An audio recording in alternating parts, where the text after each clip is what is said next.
আসসালামু আলাইকুম ওরহমতুল্লাহি ওবরাকাতুহ। আলহামদুলিল্লাহি রাব্বিল আলামিন ওয়াসসালাতু ওয়াসসালামু আলা নবিয়িনা মুহাম্মাদিন ওয়া আলিহি ওয়া আসহাবিহি আজমাইন। ফাআউযু বিল্লাহি মিনাশ শাইতানির রাজীম। বিসমিল্লাহির রাহমানির রহিম। মা আতাকুমুর রাসূলু ফাখুযুহু ওয়া মা নাহাকুম আনহু ফান্তাহু। আমানতু বিল্লাহ। সম্মানিত দিনী ভাই ও বোনেরা, যে যেখান থেকে আমাদের দেখছেন সকলকে স্বাগত জানাচ্ছি আমাদের সাপ্তাহিক নিয়মিত আয়োজন আসুন ইসলাম জানি সাধারণ প্রশ্নোত্তর পর্বে।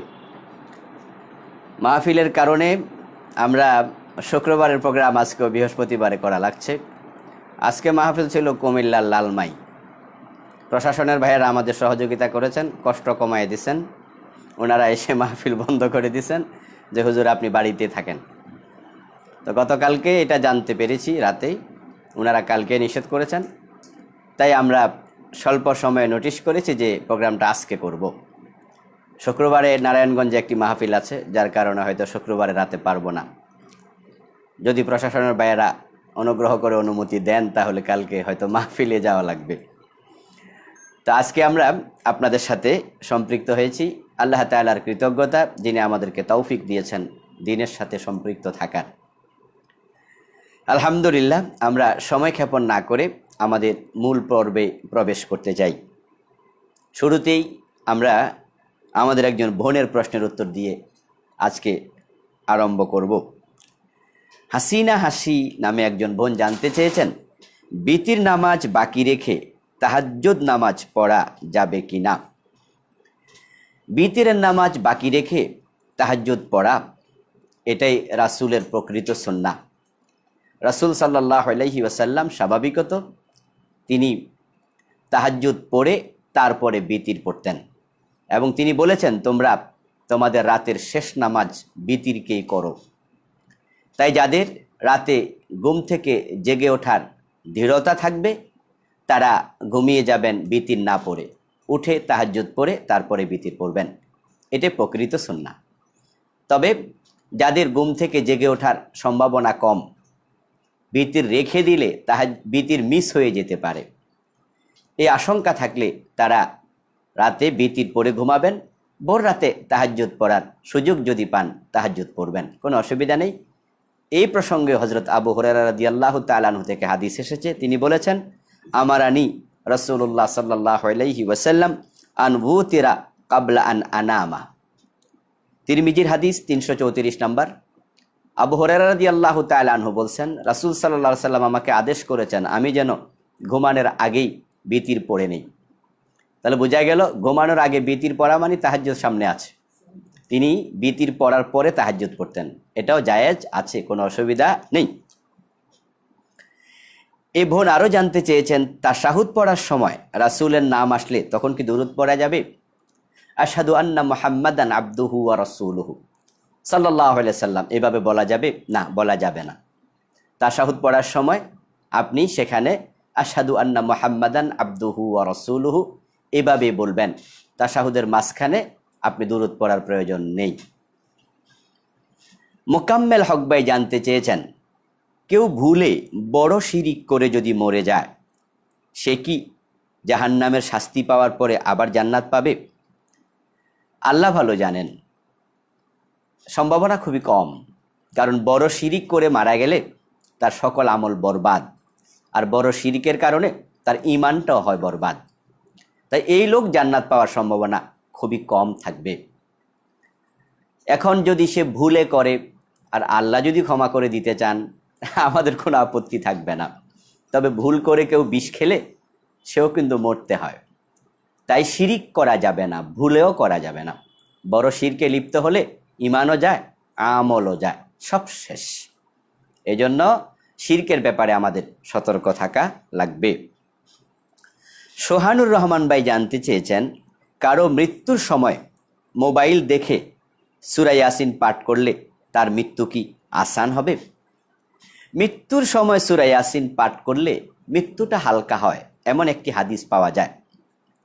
রাসূলুল্লাহ সাল্লাল্লাহু আলাইহি সাল্লাম থেকে এসেছে, তিনি বলেছেন, মা মিন মাইয়িতিন ইয়ামুতু ফায়ুকরাউ ইনদাহু সূরাতু ইয়াসিন ইল্লা হাওয়ানাল্লাহু আলাইহি, যে ব্যক্তি মৃত্যুমুখে পতিত হয় তার সম্মুখে তার কাছে যদি কেউ সূরা ইয়াসিন তেলাওয়াত করে তাহলে মৃত্যুটা হালকা করে দেয়া হয়।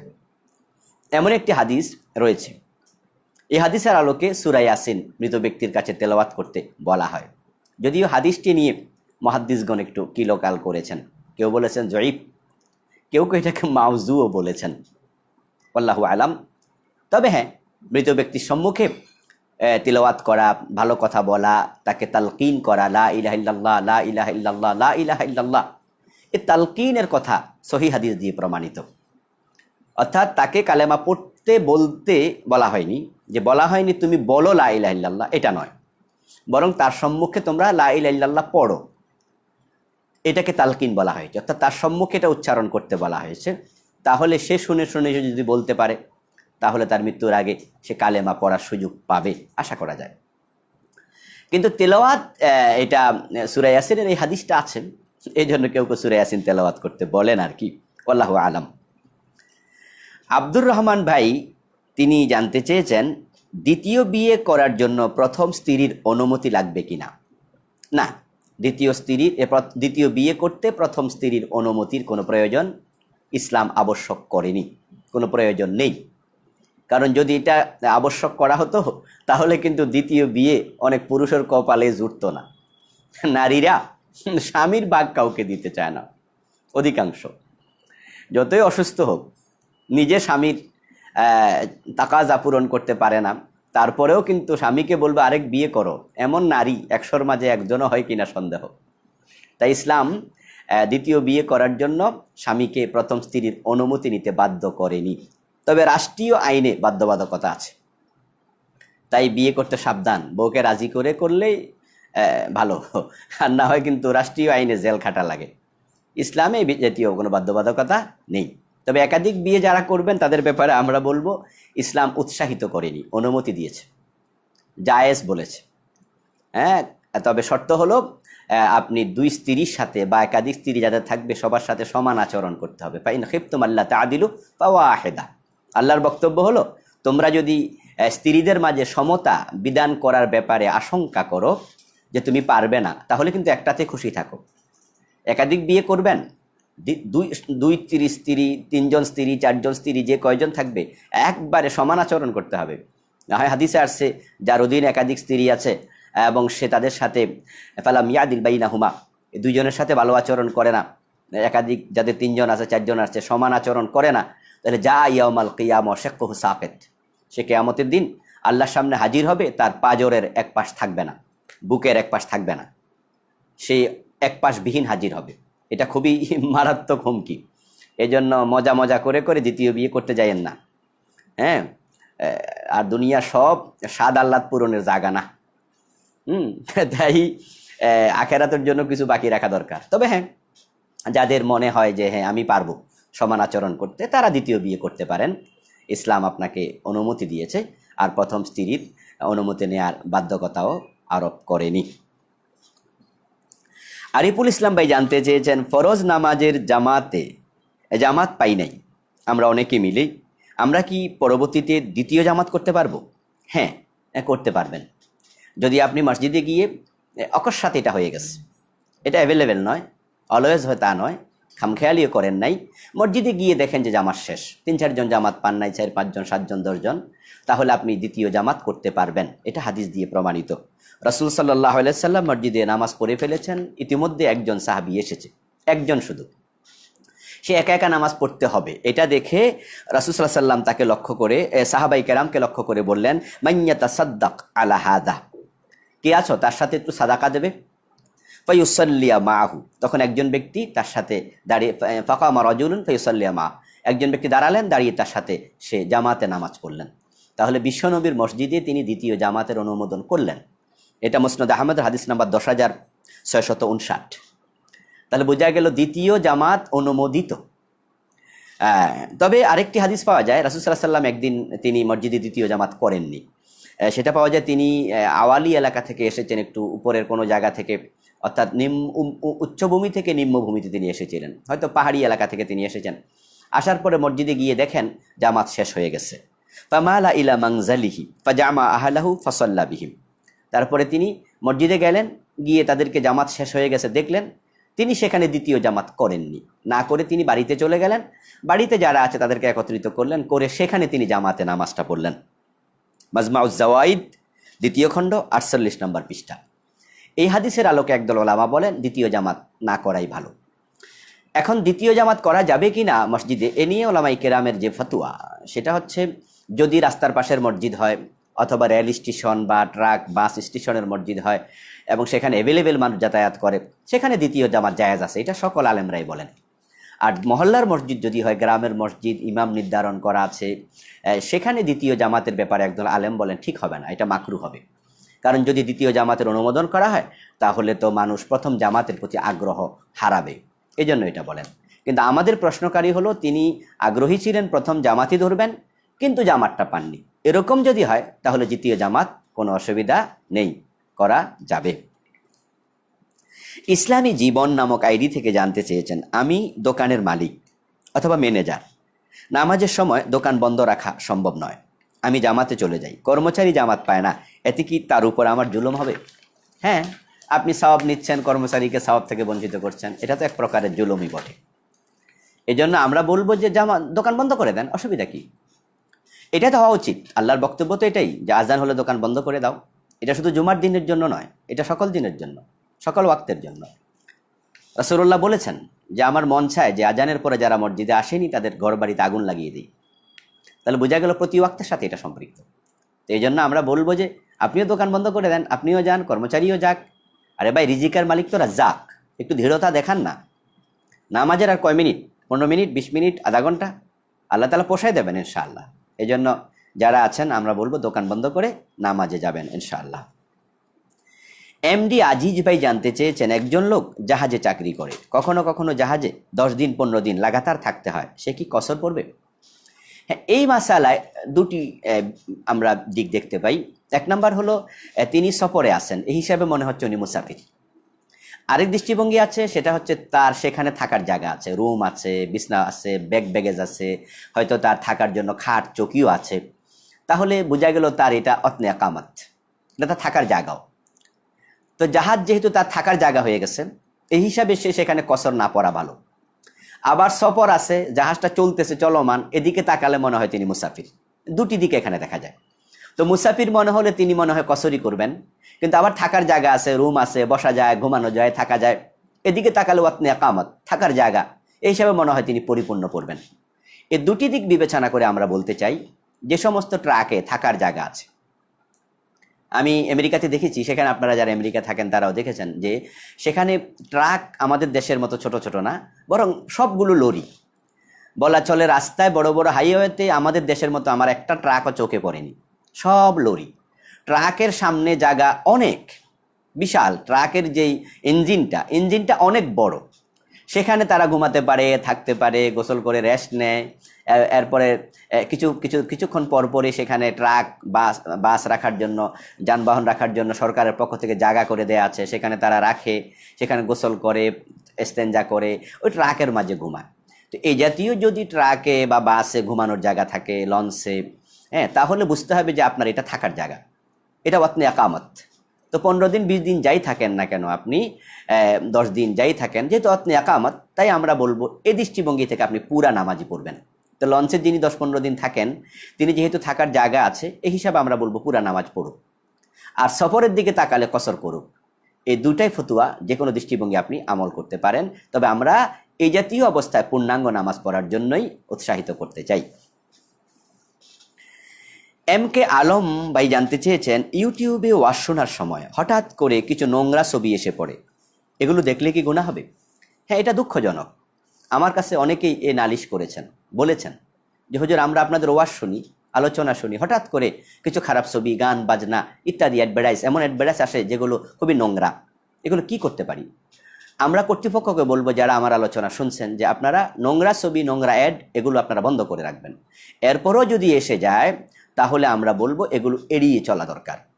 আপনারা যখন বাধ্য হবেন দেখতে যে ওয়াজ শুনতেছেন, মাঝে কোনো নাচ গান অথবা নোংরা অ্যাড এসে গেছে, তাহলে আপনারা ওই সময়টুকু আপনার মোবাইল আপনি অন্যদিকে তাকাবেন, না তাকাইয়া নিজেকে ফরহেজ করতে হবে। ওমর ফারুক ভাই জানতে চেয়েছেন, মানুষ মারা গেলে মাইকিং করে ঘোষণা দেয়া হয়, তা কি জায়েজ আছে? এটা কি বেদাত হবে? বেদাত হলো সওয়াবের নিয়তে নতুন কাজ করা। মনে রাখবেন, সকল কাজ কিন্তু বেদাত না, নতুন হলেই বেদাত না।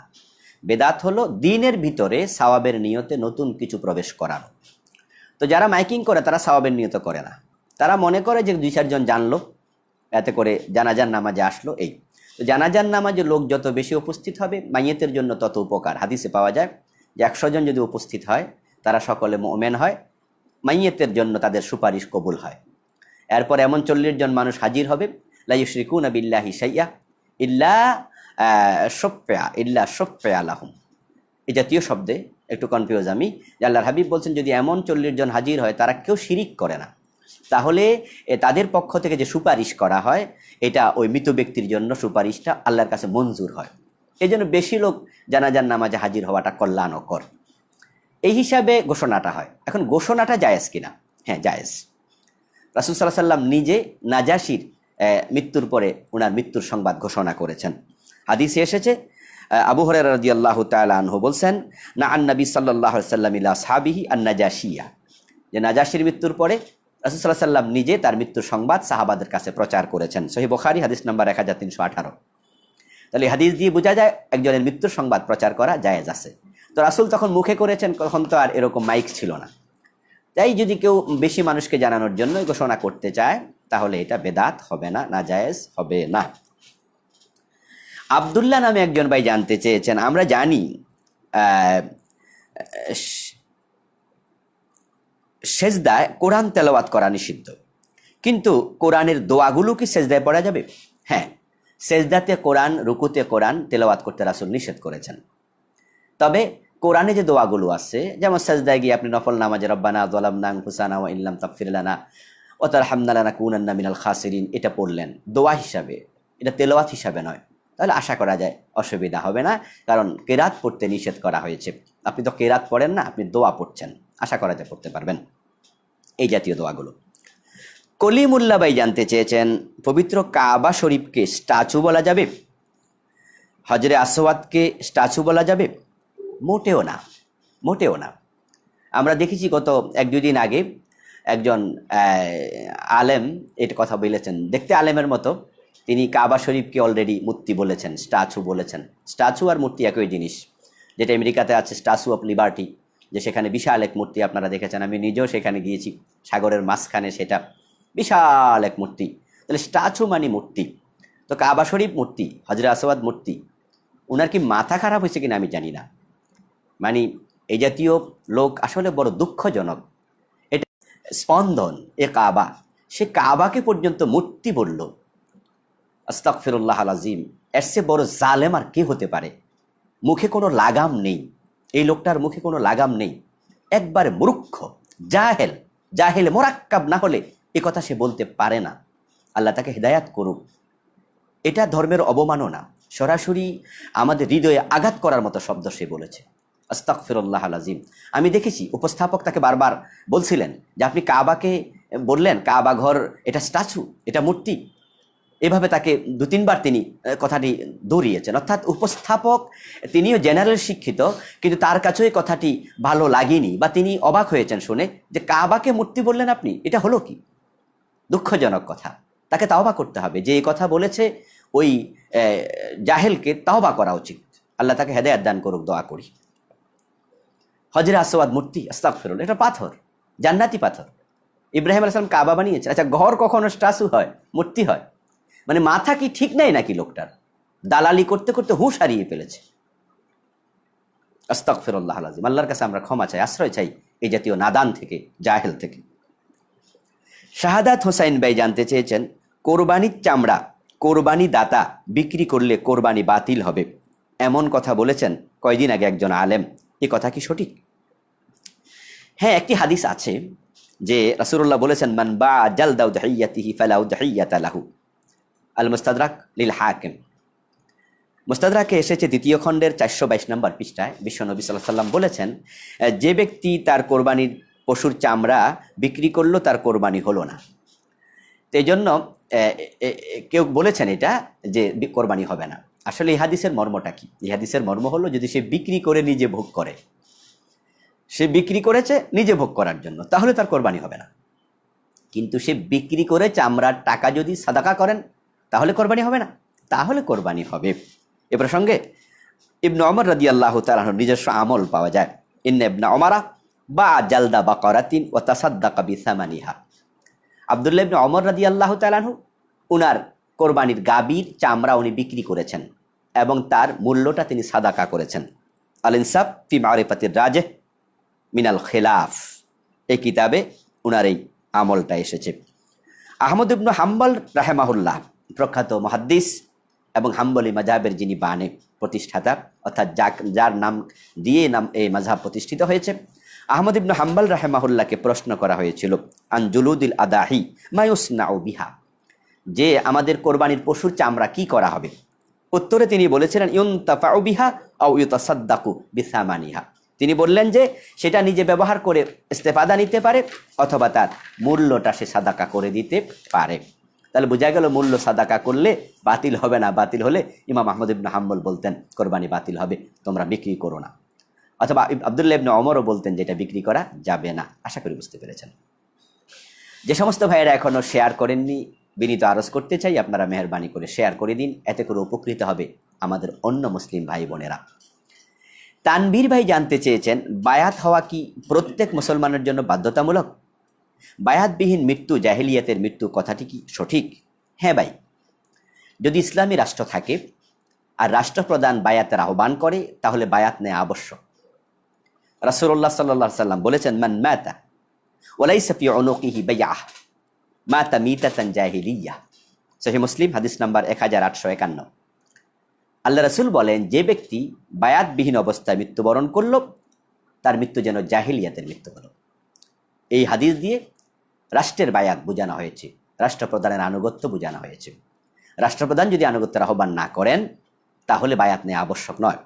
অথবা রাষ্ট্রপ্রধান যদি নন মুসলিম হন, অমুসলিম হয় অথবা ইসলাম পালন না করে, ওই রাষ্ট্রপ্রধানের হাতে বায়াত গ্রহণ করা জরুরি নয়। এছাড়া অন্য অন্য বায়াত, পীর সাহেবদের বায়াত অথবা ওস্তাদদের বায়াত অথবা কোনো একজন উলুল আমর বায়াত চাইলো, দায়িত্বশীল বায়াত, সে বায়াত নেওয়া মুস্তাহাব, সেটা উত্তম আমল, আপনি করতে পারেন। অর্থাৎ তার সাথে আপনি বায়াত কেন নেবেন? দিন কায়েমের জন্য নেবেন। আপনি বায়াত নেবেন আপনার কোনো নির্ধারিত আমলকে বাস্তবায়ন করার জন্য। রাসূল সাল্লাল্লাহু আলাইহি ওয়াসাল্লামের হাতে সাহাবায়ে কেরাম স্পেশালি বায়াত নিতেন মাঝে মাঝে, বায়ান আলাল মাউত। যেমন আপনার সুলহ হুদাইবিয়ার সময় সেখানে ওসমান রাদিয়াল্লাহু তাআলা আনহুর মৃত্যুর খবর যখন প্রচারিত হয়েছিল তখন সাহাবারা বায়াত গ্রহণ করেছিলেন মৃত্যুর উপরে। বলছেন আমরা মৃত্যুর উপরে বায়াত নিয়েছি, এর মানে আমরা প্রতিশোধ নেব অথবা মৃত্যুবরণ করব, তারপরও আমরা এখান থেকে পালাবো না, আমরা প্রতিশোধ দিতে এসেছি ওসমানের মৃত্যুর, হত্যার। এইভাবে সাহাবারা বায়াত নিতেন যে আমরা চুরি করব না, ডাকাতি করব না। এই জাতীয় স্পেশালি কিছু আমলের উপরে বায়াত নেওয়া যেতে পারে। রাসূল সাল্লাল্লাহু আলাইহি ওয়াসাল্লাম যখন আপনার বায়াতে আকাবা নিয়েছিলেন তখন কিন্তু তিনি মদিনার রাষ্ট্রপ্রধান ছিলেন না। তখন তিনি বায়াতে আকাবা নিয়েছেন যখন হিজরত করেননি, উনি মক্কায় ছিলেন। আমরা জানি যে বায়াতে আকাবাতে প্রথমে 6 জন, পরের বছর 12 জন, পরের বছর 70 জন বায়াত নিয়েছে। তাহলে সেখানে রাসূল কিন্তু রাষ্ট্রপ্রধান নয়। তাহলে বোঝা গেল রাষ্ট্রপ্রধান না হলেও বায়াত নেওয়া যায়। হ্যাঁ, তাই যদি কেউ কথা বলে রাষ্ট্রপ্রধানের হাতে বায়াত নিতে হবে, অন্য বায়াত নাই, তাহলে বায়াতে আকাবাগুলো বাতিল হওয়া লাজেম হয়। সুতরাং এটা অপরিপক্ষ কথা হয়ে যায়। তাই রাষ্ট্রপ্রধান ছাড়াও বায়াত নেওয়া যেতে পারে, তবে সেটা অন্য উলুল আমররা বললে ওয়াজিব হবে না, এটা মুস্তাহাব পর্যায়ের বায়াত হবে। আশা করি বুঝতে পেরেছেন। সাব্বির নামক একজন ভাই জানতে চেয়েছেন নামাজের বৈঠকে তর্জনী আঙ্গুল উঠানোর সুন্নাহ তরিকা কি? হ্যাঁ, নামাজের বৈঠকে তর্জনী আঙ্গুল উঠানোর সুন্নাহ তরিকা হলো আমরা যখন নামাজে বসবো আর তাহিয়াতুতে বসেই আমরা বৃদ্ধাঙ্গুলির সাথে আমরা বাকি মধ্যম আঙ্গুলি সহ বাকি আঙ্গুলগুলো এভাবে আমরা একত্রিত করব। তারপরে তর্জনী আঙ্গুল আমরা তুলে রাখবো। তর্জনী আঙ্গুল তুলে রাখবেন, এটাও হাদিসে আছে, অথবা একটু নাড়াচড়া করবেন হালকাভাবে, এটাও হাদিসে আছে। কিন্তু ডান হাত একবার এইভাবে বিছিয়ে রাখার কোনো হাদিস পাওয়া যায় না। রাসূল সাল্লাল্লাহু আলাইহি ওয়াসাল্লাম এভাবে করতেন একত্রিত করে, এবং সেটা প্রথম থেকে শেষ পর্যন্ত। লা ইলাহা ইল্লাল্লাহ বলে তুলবেন, ইল্লাল্লাহ বলে নামাবেন, এরকম মাযহাবি কিছু আমল পাওয়া যায়, ফিকহের কিতাবে পাওয়া যায়, কিন্তু এর পক্ষে কোনো হাদিস অনুসন্ধান করে আমি পাইনি। এবং আল্লামা আলবানী রাহেমাহুল্লাহ বলেছেন এভাবে লা ইলাহা বলে হাত আঙ্গুল তুলবে, ইল্লাল্লাহ বলে নামাবে, এমন কোনো হাদিস নেই। আল্লাহু আলাম। রোবেল নামে একজন ভাই জানতে চেয়েছেন, মৃত ব্যক্তিকে কবরস্থ করার পর কি জানাজার নামাজ পড়া যাবে? হ্যাঁ, যদি কারো জানাজার নামাজ না হয়ে থাকে তাহলে তাকে কবরস্থ করার পরেও জানাজার নামাজ পড়া যাবে। আব্দুল্লাহ ইবনে আব্বাস রাদিয়াল্লাহু তাআলা আনহু বলেন, আতান নবী সাল্লাল্লাহু আলাইহি ওয়াসাল্লাম কবরান, বিশ্বনবী একটি কবরের কাছে আসলেন। ফাকালু হাদা দুফিনাতিল বারিহা, দুফিনা আও দুফিনাতিল বারিহা, বিশ্বনবীকে বলা হলো একটি কবরের দিকে তাকানোর পরে যে গত রাতে তাকে দাফন করা হয়েছে। এরপরে ফাসাফানা খালফাহু সুম্মা সাল্লা আলাইহা, রাবি বলেন যে রাসূল সাল্লাল্লাহু আলাইহি ওয়াসাল্লামের পিছনে আমরা দাঁড়ালাম, আমাদেরকে তিনি দাঁড় করিয়ে দিলেন, আমরা কাতারবদ্ধ হলাম, তারপরে তিনি কবরের পাশে দাঁড়িয়ে জানাজার নামাজ পড়লেন, কবরকে সামনে নিয়ে জানাজার নামাজ পড়লেন। তাহলে বোঝা গেল যদি কারো জানাজা না হয়ে থাকে তাহলে তাকে দাফন করার পরেও জানাজার নামাজ পড়া যেতে পারে। সহিহ বুখারী হাদিস নাম্বার 1326। তরিকুল ইসলাম ভাই জানতে চেয়েছেন, একজন পানি ঢেলে দিলে আরেকজন যদি ওই পানি দিয়ে অজু করে মাকরু হবে? না, মাকরু হবে কেন? যদি আপনি একটু অপারগ হন বা আপনি বুড়া মানুষ হন অথবা আপনি ওস্তাদ, ছাত্র আপনাকে পানি ঢেলে দিচ্ছে অজু করার জন্য, হতে পারে, অসুবিধা নেই। তবে সামর্থ্য থাকলে নিজের কাজ নিজে করা উত্তম। সুতরাং এটাকে মাকরু বলার কোনো সুযোগ আছে আমি মনে করি না। মাহমুদুল হাসান ভাই জানতে চেয়েছেন, অজু করার পর গোপন অঙ্গ স্পর্শ করলে কি অজু ভেঙে যাবে? অজু করার পরে নিজের গোপনাঙ্গ স্পর্শ করলে অজু ভাঙবে কিনা এ নিয়ে দুটি মাসলাক। এক মাসলাক বলেন যে অজু ভেঙে যাবে, আরেক মাসলাকের ওলামাগণ বলেন অজু ভাঙবে না। এ বিষয়ে দুই পক্ষেরই দলিল রয়েছে। যারা বলেন অজু ভাঙবে তাদের বক্তব্য, রাসূল সাল্লাল্লাহু আলাইহি ওয়াসাল্লাম বলেছেন, মান মাসসা যাকারাহু ফালিয়াতাওয়াদ্দা, রাসূল বলেছেন যে ব্যক্তি তার লিঙ্গ স্পর্শ করলো সে যেন অজু করে। আরেকটি হাদিস, লাইসা দুনাহা সিতরুন ফাকাদ আওজাবা আলাইহিল ওযু, যদি কাপড়বিহীন অবস্থায় তার লজ্জাস্থানে স্পর্শ করে তাহলে অজু ওয়াজিব। এই হাদিস দিয়ে একদল ভাই বলেন, একদল ওলামা বলেন যে অজু করতে হবে, আর একদল আলেম বলেন যে না, অজু করতে হবে না লজ্জাস্থান যদি স্পর্শ করে। রাসূল সাল্লাল্লাহু আলাইহি ওয়াসাল্লামকে বিষয়ে প্রশ্ন করা হয়েছিল, বিশ্বনবী উত্তরে বললেন, লা ইন্নামা হুয়া বিদআতুম মিনকা, লজ্জাস্থানে স্পর্শ করলে অজু করা লাগবে না, এটা তো তোমার দেহের অন্য অঙ্গের মতোই, নিজের দেহেরই অংশ, অজু লাগবে কেন? এই হাদিস দিয়ে বোঝা যায় অজু লাগবে না। তবে এ বিষয়ে ওলামাদের আরেকটি বক্তব্য আছে, যদি উত্তেজনার সাথে কেউ নিজের লিঙ্গ স্পর্শ করে অজু করার পরে তাহলে উত্তেজনা থাকলে অজু ভেঙে যাবে, আর যদি উত্তেজনা না থাকে স্বাভাবিক অবস্থায় স্পর্শ করে তাহলে অজু ভাঙবে না। আশা করি বুঝতে পেরেছেন। ফারুক খান নামে একজন ভাই বলেছেন, স্বামীর মৃত্যুর পর স্ত্রী কি সাদা কাপড় পরে থাকতে হবে? না না, সাদা কাপড় পরতে হবে এটা জরুরি নয়, এটা আমরা আগেও বলেছি। তবে সাজসজ্জা গ্রহণ করতে পারবে না 4 মাস 10 দিন। সাদা কাপড় পরাটা আমাদের হিন্দুয়ানি প্রথা থেকে এই দেশে এসেছে। আমাদের এই দেশ তো হিন্দু প্রধান ছিল, ভারত উপমহাদেশ, এই জন্য হিন্দুদের অনেক কৃষ্টি, অনেক কালচার, সংস্কৃতি আমাদের মাঝে আছে, এগুলো আস্তে আস্তে পরিত্যাগ করতেই হবে। এসআই শহীদ ভাই জানতে চেয়েছেন, স্বামী স্ত্রী যদি ঘরে জামাতে নামাজ পড়ে তাহলে একামত দিতে হবে? একামত দেওয়া জরুরি নয়, তবে যদি একামত দেয় স্বামী একামত দেবে, স্ত্রী নয়, কারণ ইমাম একামত দিয়ে ইমামতিও করতে পারে, কোনো অসুবিধা নেই। আরব দেশে ছোট ছোট মসজিদ যেগুলো আছে অধিকাংশ মসজিদে মুয়াজ্জিন নেই, এই জন্য ইমাম একামত দেয়, ইমামই নামাজ পড়ে। আমি মিশরে শহরেরই বড় মসজিদ হযরত আমর ইবনুল আস রাদিয়াল্লাহু তাআলা আনহুর যে মসজিদটা কায়রোর সবচেয়ে বড় মসজিদের একটি, সেখানে আমি জোহরের নামাজ পড়লাম, দেখলাম যে ইমাম সাহেব নিজে একামত দিল, একামত দিয়ে মাইক থেকে একটু সরে গিয়ে তিনি আবার ইমামতি শুরু করে দিল। তো এটা আমি আরব বিশ্বের আরও বিভিন্ন জায়গায় দেখেছি, একই ইমাম একামত দিয়ে ইমাম নামাজ পড়তে পারবে, কোনো অসুবিধা নেই, ইমামতি করতে অসুবিধা নাই। তবে একজন একামত দিয়ে আরেকজন ইমামতি করবে, এটা সুন্নাহ। রাসূল সাল্লাল্লাহু আলাইহি ওয়াসাল্লামের সময় হযরত বিলাল তিনি একামত দিতেন, রাসূল ইমামতি করতেন, দুজন করতেন। তবে মহিলারা একামত দেবে না, আজান দেবে না, এটা নারীদের জন্য না, এটা পুরুষের জন্য। এই জন্য স্বামী স্ত্রী যখন নামাজ পড়বে তখন স্বামী একামত দেবে, তারপর ইমামতিও করবে। হেলাল নামে একজন ভাই জানতে চেয়েছেন, ভুলে যদি অজুবিহীন অবস্থায় নামাজ পড়ে ফেলি, পরে মনে হয় করণীয় কি? আবার পড়বেন, অজু ছিল না আবার পড়ে নিতে হবে। ওয়াক্ত যদি চলে যাওয়ার পরে মনে হয় তারপরও কাজা করতে হবে, কারণ অজুবিহীন নামাজ হবে না। সাখাওয়াত ভাই জানতে চেয়েছেন, মূর্তির জন্য মুসলিম দর্জি কি কাপড় সেলাই করে দিতে পারবে? আমি বলবো যে মূর্তির জন্য বানাচ্ছে এটা যদি সে জানে, তাহলে একজন মুসলমান এটা করবে না। কারণ খারাপ কাজ করা যেমন না জায়েজ, সহযোগিতাও না জায়েজ। তো মূর্তি পূজা এটা শিরিক, এর চেয়ে বড় জুলুম আর হতে পারে না। সুতরাং এটা করা যাবে না, এটার কোনো বিষয়ে সহযোগিতা করাও যাবে না। ওয়ালা তাআওয়ানু আলাল ইসমি ওয়াল উদওয়ান, আল্লাহ তাআলা বলছেন তোমরা গুনার কাজে, সীমালঙ্ঘনের কাজে কোনো রকমের সহযোগিতা করো না। তো মূর্তির কাপড় বানিয়ে দেয়, এটা একটা সহযোগিতা। এই জন্য আমি বলবো যে ওই টেইলার বলবেন যে সরি, এটা আমি করব না, এটা আপনি অন্য কোনো টেইলারকে দিয়ে করায় দেন। সাখাওয়াত ভাই জানতে চেয়েছেন, বলেছি। আরেকটি প্রশ্ন, মূর্তির নাম নিয়ে যদি কোনো হিন্দু মিষ্টি বানায়, সে মিষ্টি খাওয়া যাবে? সাখাওয়াত ভাই দ্বিতীয় প্রশ্ন, মূর্তির নাম নিয়ে যদি কেউ মিষ্টি বানায়, যেমন আমরা কোনো কাজ করলে বিসমিল্লাহ বলে শুরু করি, যদি কোনো হিন্দু মিষ্টি বানানোর আগে সে কালী, দুর্গা ইত্যাদির নাম দিয়ে শুরু করে, তাহলে সে মিষ্টি খাওয়া যাবে কিনা? যাবে, তবে না খাওয়া ভালো। যাবে, কেন যাবে? শুধুমাত্র জবেহ করার সময় আল্লাহর নাম নেয়া ফরজ, এটা আবশ্যক। এছাড়া অন্য অন্য কাজে আল্লাহর নাম নেয়া কিন্তু ফরজ না। যেমন আমি ভাত খাচ্ছি, আমি যদি বিসমিল্লাহ বলি উত্তম, না বললে কিন্তু গুনাহ হবে না। আমি কোনো কাজ শুরু করলাম, আপনি শুরু করলেন, আল্লাহর নাম নিয়ে শুরু করবেন, এটা উত্তম। কিন্তু যদি আপনি গাড়িতে উঠছেন, বিসমিল্লাহ পড়েননি, গুনাহগার হবেন না। তো ঠিক জবে করার সময় যদি বিসমিল্লাহ না বলেন, তাহলে কিন্তু আপনার জবে করা প্রাণী খাওয়া যাবে না, ইচ্ছা করে যদি আপনি পরিত্যাগ করেন।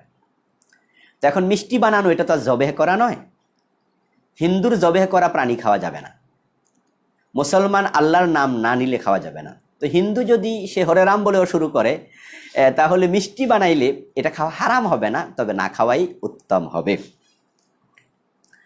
সালাম ভুঁইয়া ভাই জানতে চেয়েছেন, গর্ভবতী নারীদের চোখের সামনে সুন্দর সুন্দর বাচ্চাদের ছবি যদি ঘরের ওয়ালে ঝুলিয়ে রাখা হয়, তাহলে পেটের বাচ্চাটা সুন্দর হয়, এটা কি সঠিক? না না, এটা কুসংস্কার, এটা আঞ্চলিক কুসংস্কার। কিছু কিছু এলাকায় এরকম ধারণা আছে, তাই বাচ্চা মায়ের পেটে আসলে ঘরের মাঝে বাজার থেকে এনে এনে সুন্দর সুন্দর ছবি টানায় রাখে, কয় বাচ্চাটা এরকম হবে উনি দেখলে। এগুলো মোটেও সঠিক কথা নয়। তাহলে তো কালা দেশের যে সমস্ত মায়েরা বাচ্চা প্রসব করে, সেখানে সব সুন্দর মানুষ জন্ম নিত, ওরা সুন্দর সুন্দর ছবি টানায় রাখতো, আর কালা বাচ্চাই হতো না। এগুলো মোটেও সঠিক কথা নয়, এগুলো আঞ্চলিক কুসংস্কার। মাহমুদ হাসান ভাই জানতে চেয়েছেন, হিজড়া যদি মারা যায় দাফনের নিয়ম কি? মাশাআল্লাহ, চমৎকার প্রশ্ন। হিজড়া যদি মারা যায়, তার পরবর্তী রেখে যাওয়া সম্পদ বন্টনের নীতি, অথবা সন্তান হিজড়া হলে বাবার সম্পদ সে কিভাবে পাবে, মারা গেলে তার দাফনের রীতিটা কিভাবে হবে, পুরুষের নিয়মে না মহিলার নিয়মে, এতে বলা হবে হিজড়ার মাঝে যদি পুরুষালী প্রভাব থাকে তাহলে পুরুষের বিধান, মেয়েলি প্রভাব থাকলে মেয়ের বিধান। হিজড়ার সমস্যাটা মূলত তার যৌনাঙ্গে, অর্থাৎ সে যৌন প্রতিবন্ধী। আমরা কানে কম শুনলে শ্রবণ প্রতিবন্ধী, চোখে সমস্যা দৃষ্টি প্রতিবন্ধী, যদি কারো যৌনাঙ্গে সমস্যা যৌন প্রতিবন্ধী, এটা আর বেশি কিছু নয়। তার সব ঠিক আছে, শুধু সে যৌনাঙ্গটা কাজ করছে না, পুরুষও না মহিলাও না। এখন তার বুক যদি নারীদের মতো হয়, তার যৌবনকাল আসলো, তখন তার মেয়েদের মতো তার বুকে আপনার মাংস জমা হয়েছে, তখন তাকে বুঝতে হবে যে সে মেয়ে। আর যদি পুরুষের মতো বুকে পশম ওঠে, তার বুকে মাংস জমা হয়নি মেয়েদের মতো, তাহলে বুঝতে হবে এটা পুরুষালী হিজড়া। দেখতে হবে যেটা প্রাধান্য পায় সেটার উপরে তার বাকি কার্যক্রম নির্ভর করবে, এবং এটা একটা সহজ ব্যাপার, কঠিন কিছু না। আশা করি বুঝতে পেরেছেন। হিমাদ্রি হিমু জানতে চেয়েছেন এই আইডি থেকে, কারো মৃত্যুর পর মহিলারা ১৬ লক্ষ বার তাসবিহ পড়ে, এটা কতটুকু শরীয়ত সম্মত?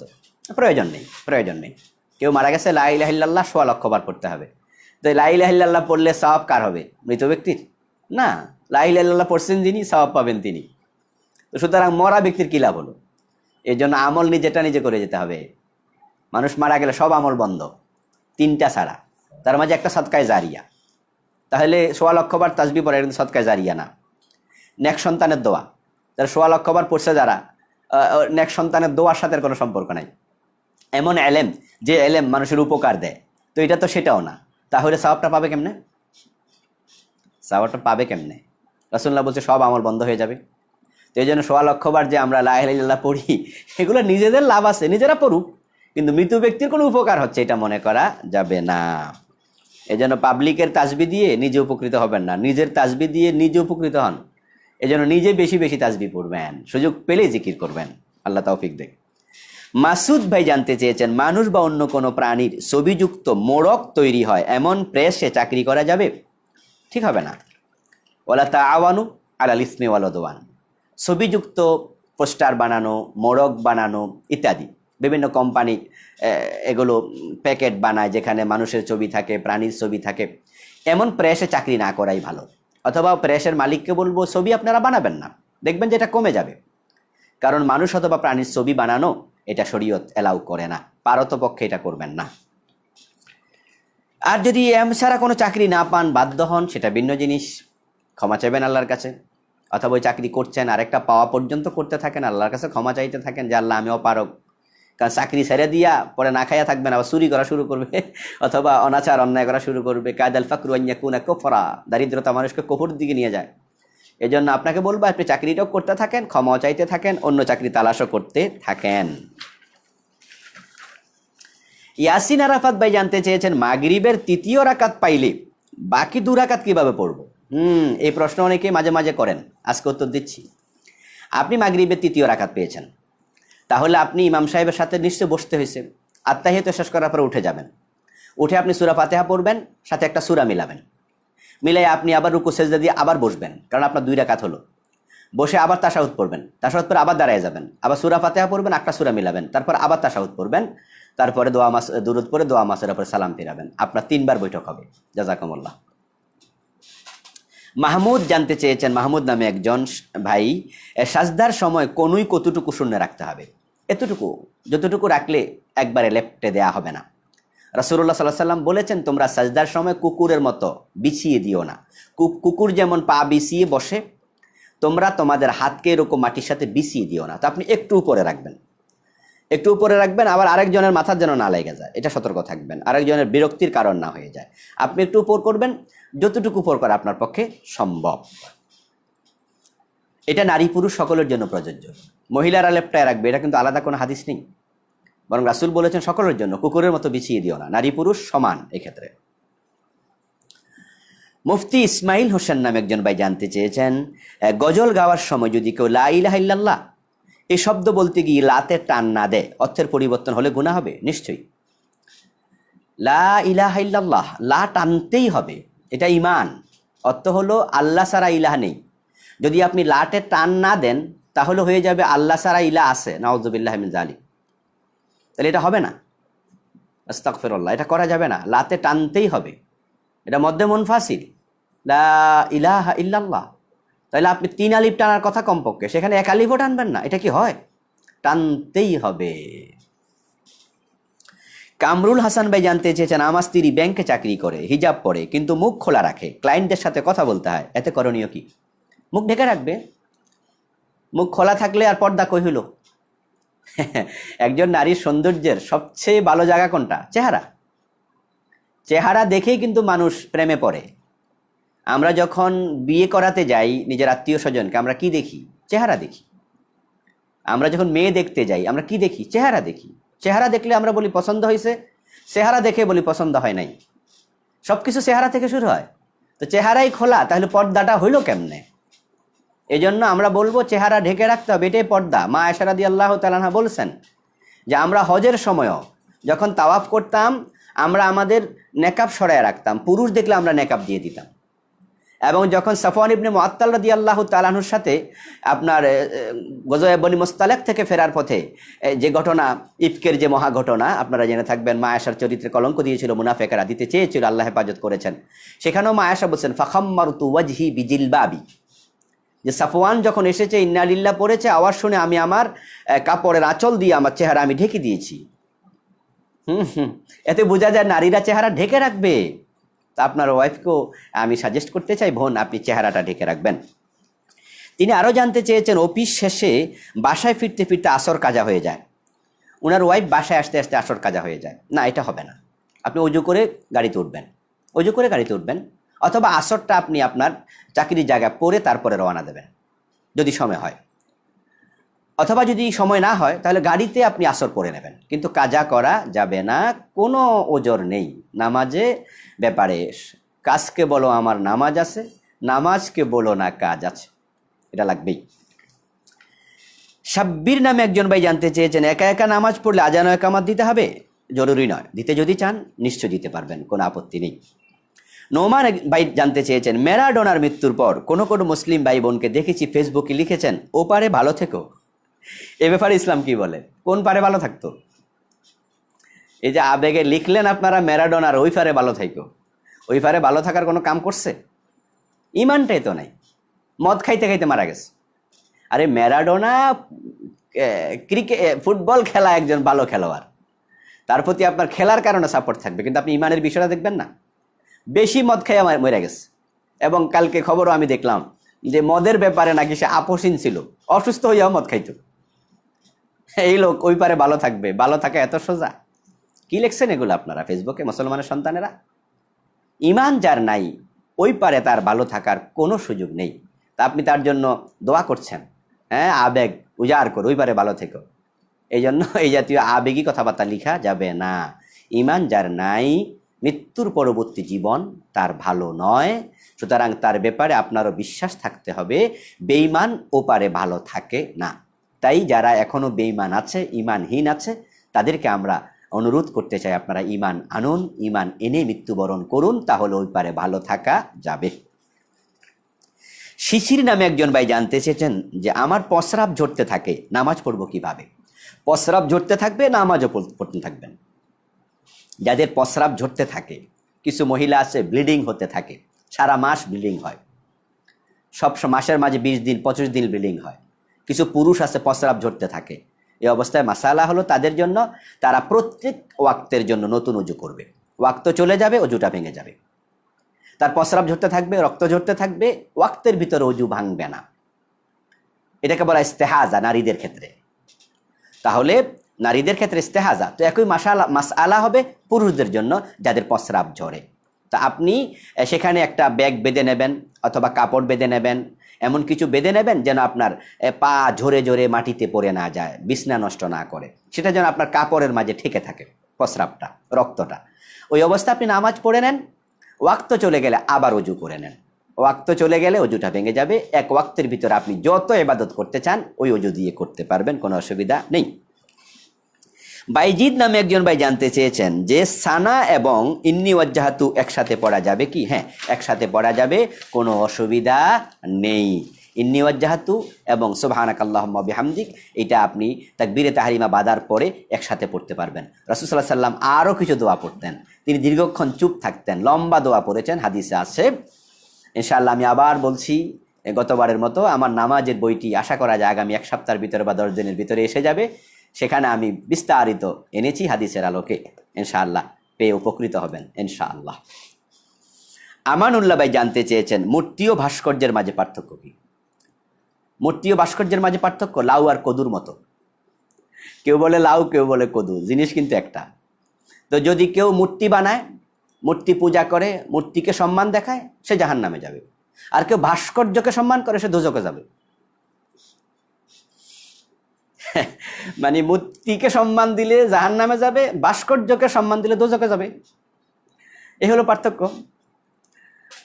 এখন দোজখ আর জাহান্নাম যদি দুই জিনিস হয় তাহলে দুইটা করুক, আর দুইটা যদি একই হয় তাহলে মূর্তি আর ভাস্কর্য একই জিনিস।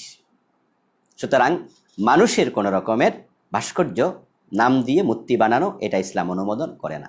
আপনি বলবেন যে হুজুর আমরা তো পূজার জন্য করি না, ভাস্কর্য তো এমনি বানাই স্মৃতিস্বরূপ। তাহলে আমরা বলতে চাই যে মূর্তি পূজা যখন শুরু হয়, আপনার ইতিহাস জানুন মূর্তি পূজার, প্রথমে কিন্তু তারা পূজার জন্য বানায় নাই, ভালো মানুষদের মূর্তি বানাইছে। যেমন এই দুর্গার মূর্তি, এটা কি পূজার জন্য বানাইছিল? না, দুর্গা দেবতা নয়, দেবতা ঈশ্বর, ওরা জানে।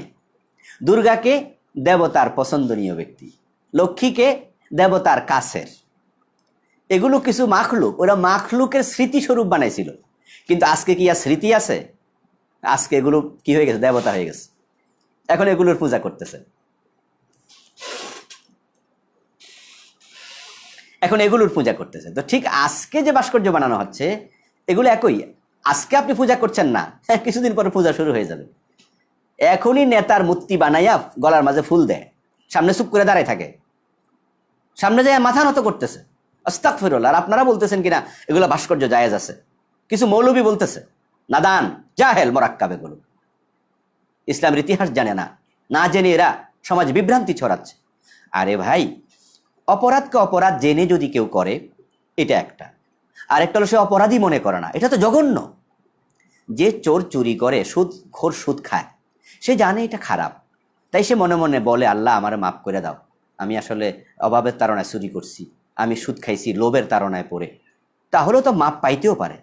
কিন্তু সে যদি কয় যে সুদ খাইলে অসুবিধা নাই, চুরি করলে অসুবিধা নাই, সে কোনোদিন মাপও তো চাইব না, জঘন্য। তো যারা আজকে ভাস্কর্য বানাচ্ছে ওরা জেনারেল লোক, ওরা মনে করতেছে জিয়াউর রহমানের ভাস্কর্য বানাইছি অসুবিধা নাই, বঙ্গবন্ধুর বানাইছি অসুবিধা নাই, এরশাদের পার্টির লোকেরা বলবে এরশাদের বানাইছি অসুবিধা নাই। কিন্তু তারা জানে না আমরা আলেমদের দায়িত্ব তাদেরকে জানাইয়া দেয়া যে না এগুলো জায়েজ নাই। যদি ওরা জানে যে এটা জায়েজ নাই, তাহলে ওরা কি করবে? আল্লাহর কাছে ক্ষমা চাইবে যে আমাদের ভুল হয়েছে, আল্লাহ মাফ করে দাও, তাহলে ক্ষমা পাইতেও পারে। কিন্তু টেলিভিশনে এসে একদল মৌলবী বলতেছে অসুবিধা নাই, ভাস্কর্য আর মূর্তি নাকি দুই জিনিস। বলে কি? আস্তাগফিরুল্লাহ। Statue of liberty, statue of liberty আমেরিকাতে, এটা মূর্তি, সানাম। সুতরাং এই মূর্তি নাজায়েজ, ভাস্কর্য মূর্তির মাঝে কোনো ব্যবধান নেই। মুসলিম আলী খান হাওড়া, ভারত থেকে জানতে চেয়েছেন, একটা হিন্দু মেয়ে আমাকে ভাইয়ের মতোই মনে করে, সে আমাকে তাদের ভাইফোঁটা এবং রাখি বন্ধন অনুষ্ঠানে দাওয়াত দিয়ে যেতে পারবো? পারবেন না রে ভাই। আরেকটা হিন্দু মেয়ে আপনার ভাইয়ের মতো মনে করলো, কিন্তু আপনি ভাই নয়, এটা হলো 1 নম্বর মাসালা, তাই তার সাথে আপনার পর্দা করতে হবে। 2 নম্বর হলো হিন্দুদের এটা ধর্মীয় অনুষ্ঠান, ভাইফোঁটা এবং তাদের রাখি বন্ধন, এগুলো তারা মনে করে যে এই রাখি বন্ধন দিলে, ভাইফোঁটা দিলে তার ভাই নিরাপদে থাকবে, ভালো থাকবে, তাদের ভাই ক্ষতি থেকে বাঁচবে, এগুলো ধর্মীয় বিশ্বাস থেকে করছে। সুতরাং তাদের ধর্মীয় বিশ্বাসের সাথে আরেকজন মুসলমান তো একাত্ম হতে পারে না। লাকুম দীনুকুম ওলিয়া দিন, তাদের ধর্ম তাদের জন্য, আমাদের ধর্ম আমাদের জন্য। এজন্য আমি আমার হাওড়া, ভারত থেকে যে ভাই জানতে চেয়েছেন তাকে বলবো যে আপনি ভাইফোঁটা এবং এই রাখি বন্ধন অনুষ্ঠানে যাবেন না। আর ওই মেয়েটার সাথে পর্দা করুন, সে কিন্তু আপনার বোন নয়, যদিও বোনের মতো ভাইয়ের মতো মনে করে, পর্দা করেন। তাকে যদি আপনি দিনের দাওয়াত দিতে চান তাহলে বই পুস্তক দেন, হ্যাঁ, কারো মাধ্যমে এটা পাঠান, অন্য কোনো মুসলিম মেয়ের মাধ্যমে করতে পারেন কিনা দাওয়াতি কাজ, সেটা করুন, কিন্তু পর্দা যেন আপনার ঘাটতি না হয়, সতর্ক থাকতে হবে। রায়হান ভাই জানতে চেয়েছেন, কসমের কাফফারা 10 জন মিসকিনকে খাওয়াতে হয়, যদি না খাইয়ে আমি টাকা দিয়ে দিই হবে? খাওয়ানোটা ভালো। যদি আপনি মিসকিন না পান, খাওয়ানোর পরিবেশ না থাকে, তাহলে আপনি 10 জন মিসকিনকে অথবা একজন মিসকিনকে 10 জন মিসকিনের এক বেলার খাবারের যে টাকা হবে ওই টাকাটা আপনি দিয়ে দেবেন। একজনকেও দিতে পারেন, 10 জনকেও ভাগ করে দিতে পারেন। জাকির হোসেন ভাই জানতে চেয়েছেন, দায়ুস কাকে বলে, তার শাস্তি কি? দায়ুস হলো ওই পুরুষ যে পুরুষের লাইফে আশকারাপে তার অধীনস্থরা কবিরা গুনাহ করে। ওই বাবা দায়ুস যার মেয়েটা বেপর্দায় চলে, বাবা তাকে পর্দায় রাখে না। ওই স্বামী দায়ুস যার স্ত্রী বেপর্দায় চলে। ওই বড় ভাই দায়ুস যার ছোট বোনটা ভাইয়ের আশকারাপে বেপর্দায় চলে। এই জাতীয় দায়ুসের শাস্তি হলো দায়ুস লা ইয়াদখুলুল জান্নাহ। রাসূলুল্লাহ বলছেন দায়ুস জান্নাতে প্রবেশ করবে না, তাই সাবধান। আক্তার হামিদ ভাই জানতে চেয়েছেন, হকপন্থী দল কোনটি? সবাই তো নিজেকে হকপন্থী দল মনে করে, হ্যাঁ, চিনব কিভাবে? হ্যাঁ, সবাই নিজকে হক মনে করে, এটা কোরআনের বক্তব্য বটে। কুল্লু হিজবিম বিমা লাদাইহিম ফারিহুন, কুল্লু হিজবিম বিমা লাদাইহিম ফারিহুন। আল্লাহ তাআলা বলছেন যে প্রত্যেকে নিজের কাছে নিজের কর্মকে সে ভালো মনে করে, খুশি, নিজের কাজে নিজে খুশি। এখন সবাই বলবে হক, মাইজবান্ডার হক, দেওয়ানবাগ বলে কি বলেন হক, 8 রশি, তারা বলে এত রশি রেখা যদি না হক হইব কেডা? আমরাও হক। শিয়া হক, মুতাজিলা হক, কাদরিয়া হক, জাবরিয়া হক, কাদিয়ানি, ওরা বলেন কি আমরা তো নিয়মিত কালেমা পড়ি লা ইলাহা ইল্লাল্লাহু মুহাম্মাদুর রাসূলুল্লাহ, হক, আমরাও হক, সবাই বলে হক। হক চেনার জন্য আলামত হলো মা আনা আলাইহি ওয়া আসহাবি, রাসূলের বক্তব্য, আমি এবং আমার সাহাবারা যে মত যে পথের উপরে প্রতিষ্ঠিত। এই জন্য হকপন্থী দল চিনতে চান, কোরআন হাদিস পড়ুন, তার আলোকে যাচাই করুন। যারা পীর সাহেবের কথাকে প্রাধান্য দেয়, বুজুর্গের কথাকে প্রাধান্য দেয়, শায়েকের কথাকে প্রাধান্য দেয়, তারা হকপন্থী নয়। যারা আল্লাহ এবং রাসূলের কথাকে প্রাধান্য দেয় তারাই হকপন্থী। এখন আমরা কেউ বুজুর্গের দিকে ডাকি, কেউ পীরের দিকে ডাকি, কেউ শায়েকের দিকে ডাকি, আবার কিছু লোক আছে আল্লাহর কোরআনের দিকে ডাকে, রাসূলের হাদিসের দিকে ডাকে। তারা শায়ক পূজা করে না। এখন তো একদল নাম দিছে ওরা সহি, কিন্তু শায়ক পূজা করছে। শায়ক যদি প্রস্রাব খাওয়া হারাম এটার উল্টা ঘোষণা দেয়, কিছু অন্ধ মুরিদ ওটাকেও বলবে যে প্রস্রাব খাওয়া হারাম, এটা আগে শুনছি, এখন এটা ঠিক, উল্টাটাই ঠিক। অন্ধ হয়ে গেছে, অন্ধ তাকলিদ। তারা কেউ তাকলিদ করে না, আমি দেখি অন্ধ তাকলিদ করতেছে। তাদের শায়খের আমরা কিছু ভুল ভিডিওর মাধ্যমে ধরিয়ে দিয়েছি, তারপরেও তারা ওই ভুলটাকেও ভুল বলছে না।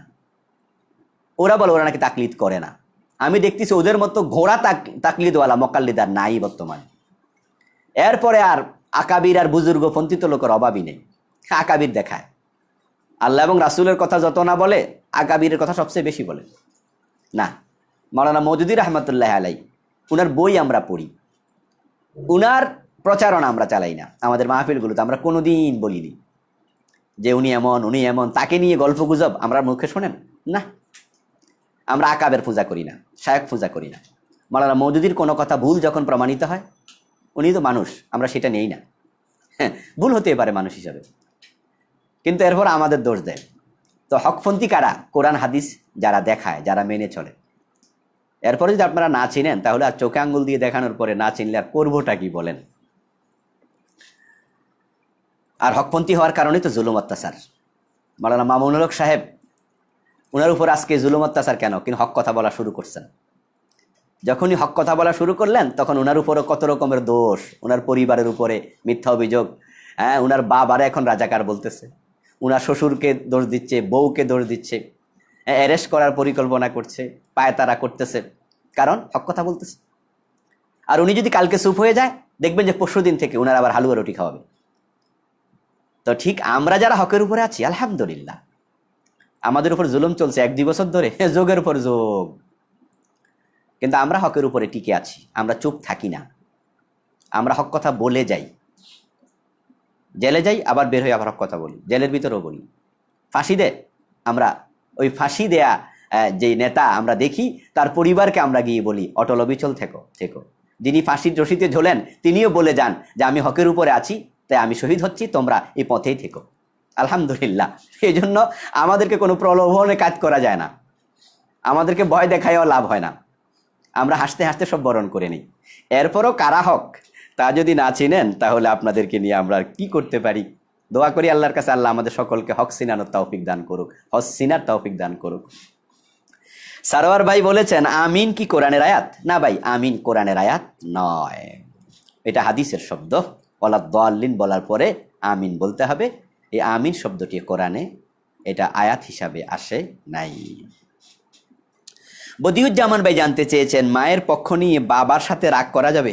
না, মোটেও না, মোটেও না।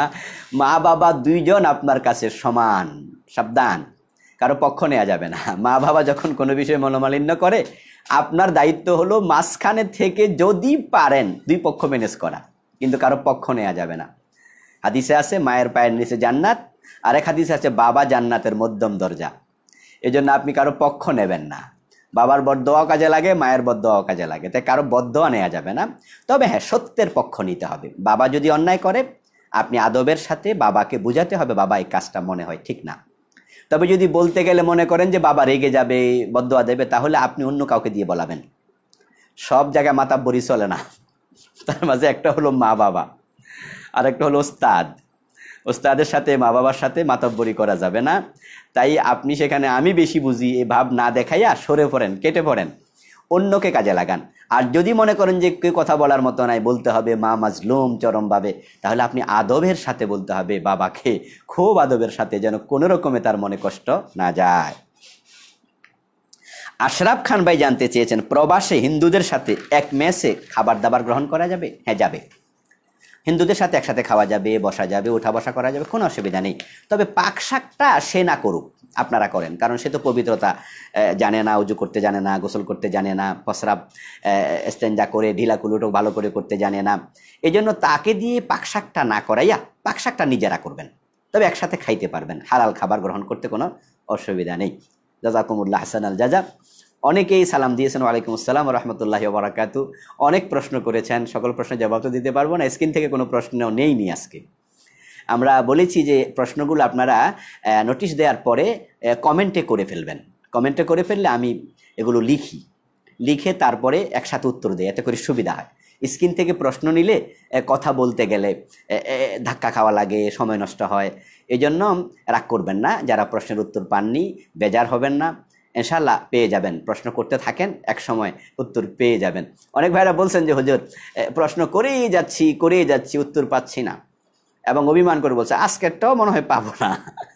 তো আসলে প্রশ্নের মান ভালো না, যে আপনার প্রশ্নটা এমন যেটার উত্তর দিলে আমার প্রশ্নোত্তরের পর্বটা হালকা হয়ে যাবে। তো এই জন্য যে প্রশ্নেরগুলোর মান ভালো না সেগুলো উত্তর দেই না, 1 নাম্বার। 2 নাম্বার হলো যে প্রশ্নের উত্তর গত সপ্তাহে দিয়েছি, তার আগের সপ্তাহে দিয়েছি, এই প্রশ্ন যদি আপনি এই সপ্তাহে আবার করেন, তো সে উত্তরটা দিলে কি হয়, যারা আমার নিয়মিত শ্রোতা তারা আবার বলে যে হুজুর এই প্রশ্নের উত্তর বারবার দিচ্ছেন কেন, এতে করে তো আমাদের সময় নষ্ট হয়। তো এই জন্য কিছু প্রশ্ন আমি এড়িয়ে যাই আর কি। তো আপনারা গুরুত্বপূর্ণ প্রশ্নগুলো, জীবন ঘনিষ্ঠ প্রশ্নগুলো করতে থাকুন, ইনশাআল্লাহ উত্তর পেয়ে যাবেন। আর প্রশ্ন আপনার একার, উত্তর আমাদের সবার। এই জন্য আমরা সকলে উপকৃত হব ইনশাআল্লাহ। আশা করি আল্লাহ তাআলা আমাদের সকলকে ভালো রাখুন, সুস্থ রাখুন, ইমানের সাথে রাখুন, দ্বীনের সাথে রাখুন, এই প্রত্যাশা করছি। আজকের মতো বিদায় চাচ্ছি ইনশাআল্লাহ। আশা করি আগামী সপ্তাহে সুযোগ মতো আমি আপনাদের সামনে আবার হাজির হব। কোন দিন হাজির হই সেটা আমি জানি না, মাহফিল তো প্রতিদিনই রেকর্ড করা। এখন এরকম যদি প্রশাসন আমাদের ভালোবাসা দেখায় যে একটা বাদ দিয়ে দেয়, তাহলে দেখা আবার হয়ে যাবে। আমি এর আগে নোটিশ করে দেবো ইনশাআল্লাহ। আপনারা ততদিন পর্যন্ত ভালো থাকুন, সুস্থ থাকুন। আল্লাহ তাআলা আমাদের সকলকে দ্বীনের জন্য কবুল করুন।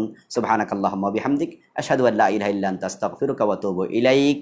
যারা শেয়ার করেননি মেহেরবানি করে একটু শেয়ার করে দিন। আসসালামু আলাইকুম ওয়া রাহমাতুল্লাহি ওয়া বারাকাতুহু।